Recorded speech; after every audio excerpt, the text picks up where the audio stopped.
Olá, jovens! Bom, voltamos aqui para mais uma aula de instrumentação industrial. Sejam muito bem-vindos, onde hoje vamos aí dar um início, um primeiro passo para a gente conseguir estudar as nossas famosas, muito utilizadas e muito importantes células de carga. Mas antes de falar de célula de carga, gostaria de mostrar para vocês os nossos sensores resistivos. Exato, sensores aí que vão estar associados à medição de resistência. Afinal de contas, de certo modo geral aí, as células de carga vão estar associadas a esses sensores resistivos. Então, vocês precisam saber como que funciona um sensor resistivo. Apesar de resistências já ser algo aí que imagino vocês já tenham total domínio. Mas vamos lá, vamos entrar neste nosso novo conteúdo. Resistores resistivos, como eu havia dito, né? Eles também são a base dessas nossas células de carga. E aí, esses sensores resistivos, o motivo de eu mostrar ele para vocês é que as células de carga vão ter como principal objetivo, né, a ideia de criar aí um formato de transdutor. Lembra lá o que é transdutor? É um dispositivo que vai fazer uma medição de alguma coisa, de alguma grandeza física qualquer e já relacionar essa grandeza física com algum dispositivo, com alguma ideia, algum sinal elétrico. Então, uma possibilidade de sinal elétrico são as resistências. Então, essa célula de carga, de modo geral, tá? Ela vai também criar para a gente essa ideia de resistência. Então, temos aí a ideia de um transdutor sendo criado.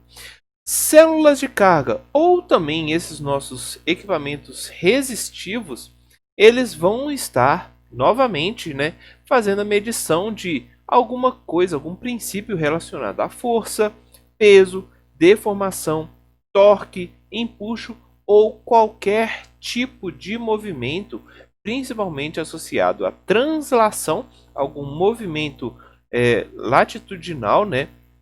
Aquele movimento, por exemplo, em x e y, ou também uma ideia de rotação, alguma coisa que está girando, está criando aí um ângulo. E, de modo geral, o que eu já imagino vocês saibam também é como é que a gente identifica uma resistência. Porque se eu estou falando de algum sensor resistivo, obviamente vocês precisam saber como é que a gente trabalha então com resistências. Então, mostro para vocês.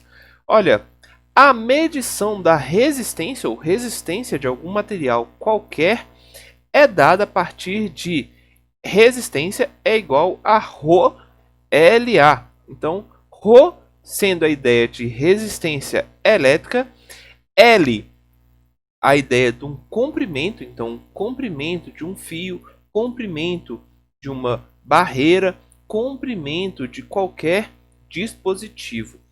E por fim, a ideia de a área da seção transversal, a área daquele dispositivo que a gente pode, por exemplo, conduzir uma corrente ou conduzir um fluxo, alguma coisa relacionada a essa área. Qual que é a área que a gente tem para poder fazer o transporte de algum material? Então, essa ideia é a resistência.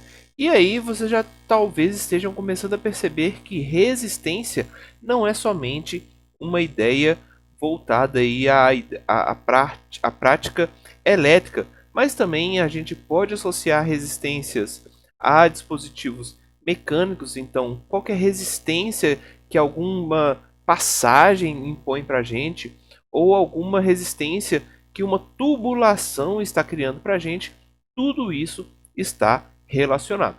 A única ideia, a única parte que mudaria principalmente seria esse ρ, que ao invés de ser resistência, resistividade elétrica, poderia ser algum tipo de resistência em alguma outra grandeza. Mas resistência tem essa ideia de alguma coisa que está resistindo que alguma coisa, que algum dispositivo, que alguma estrutura ocorra, aconteça. E baseado nessa resistência, obviamente a gente não vai ficar aqui simplesmente calculando resistência, ρ, L, nada disso. O que eu quero que vocês tenham em mente é exatamente essa ideia, que a gente pode associar coisas. Então, de modo geral, o que a resistência para a gente vai significar? A resistência vai falar o seguinte, olha, existe algum tipo de material que vai variar principalmente a partir do comprimento que ele está criando e também na área disponível para aquela condução no nosso caso aqui, uma condução elétrica, a ideia da corrente. Então, se por um acaso o comprimento muda, a gente também está tendo aí uma resistência que está modificando. Ou ainda, se a área ela se torna maior, então a resistência tende a reduzir. Então, se a gente, por exemplo, passar um cabo um pouco mais grosso, a ideia da área está aumentando. Então, a resistência que esse nosso fio, por exemplo, está introduzindo nesse nosso sistema está modificando. Então, o principal que vocês precisam observar é essa relação de resistência com comprimento e com área, que é o que realmente vai importar para a gente. Eu digo realmente porque a parte de resistividade elétrica é, de certa forma, um parâmetro fixo. Ele depende principalmente do material que a gente está utilizando. Isso na parte elétrica. Então, a gente tem aqui informações já tabeladas de valores de resistividade elétrica. Então, eu posso indicar aí prata, ouro, cobre, estanho, qualquer material, ele vai possuir uma resistividade elétrica. Então, para a gente, a resistividade não vai ser um parâmetro aí tão flexível na indústria, mas, ao contrário, né, o comprimento e a área vão ser coisas que vão modificar no dia a dia. Modifica tanto que os nossos equipamentos que geram resistência, principalmente essa resistência variável, esses equipamentos trabalham principalmente com comprimento ou com área. E eu mostro para vocês aqui o exemplo do nosso potenciômetro. Potenciômetro que é um dispositivo amplamente utilizado. Olha só como que o potenciômetro funciona internamente. A gente tem basicamente uma rodinha que a gente vai girar esse potenciômetro, e esse potenciômetro ele possui aqui na parte do meio um ponto comum, e esse ponto comum é responsável por curto-circuitar uma determinada posição aqui dessa resistência que está aqui do lado de fora sendo indicada. Ou seja, quando eu estou girando este potenciômetro, o que eu na verdade estou fazendo é modificando o comprimento do lado direito em relação ao lado esquerdo. Então, eu faço essa modificação basicamente movimentando ou variando o comprimento de resistências que a gente tem aqui nessa composição do nosso potenciômetro. Nesse caso, eu estou mostrando para vocês um potenciômetro que gira, mas eu também posso colocar esse potenciômetro no formato linear. Então, geralmente ele apresenta aí um tipo de uma alavanca, como é mostrado aqui, e essa alavanca ela pode deslocar aqui dentro desse nosso potenciômetro. Ou seja, novamente, temos a variação aqui de uma resistência, do comprimento da resistência que está sendo curto-circuitada. Bom, uma coisa muito importante de vocês perceberem, seja no potenciômetro que a gente está girando, seja neste potenciômetro que a gente está deslocando, movimentando ele aqui, é importante ou é necessário que exista algum tipo de força, no caso aqui de movimento, e no caso do potenciômetro que gira, alguma força relacionada aí ao torque. Ou seja, nós nesses dois tipos de dispositivos precisamos de forças externas sendo aplicadas para que exista essa variação de resistência. Bom, nesses casos talvez seja fácil vocês perceberem esses dispositivos criando essas variações de resistência.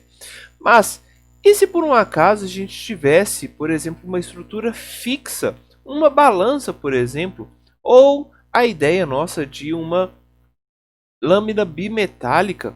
Então, olha, esse dispositivo, ele em tese, ele é fixo. Eu não posso ter essa força modificando, essa força variando, transladando esse nosso equipamento. Mas o que gera essa modificação é alguma grandeza que estava antes. Por exemplo, na lâmina bimetálica é a temperatura. Então, o que a gente precisa fazer nestes casos é, a partir da temperatura que gera essa deformação, a gente conseguir calcular qual que é a resistência, por exemplo, de algum material que está sendo modificado aqui. E na verdade, essa resistência, sim, é a nossa célula de carga, ou o nome mais apropriado seria a ideia do strain gauge. Strain gauge, que é um material, um dispositivo resistivo, muito utilizado, muito importante, que a gente também vai estudar na próxima aula. Afinal de contas, a próxima aula vai ser toda voltada para esse strain gauge, que também é encontrado, se vocês buscarem aí, chamado de célula de carga. Então, importante vocês perceberem, essa carga não está associada à massa. Essa carga que o strain gauge ele está recebendo está associada a algum tipo de deformação. E essa deformação, sim, vai gerar uma variação de resistência nesse nosso strain gauge. Bom, na próxima aula vamos observá-lo com um pouco mais de cuidado. Valeu, gente! Até a próxima!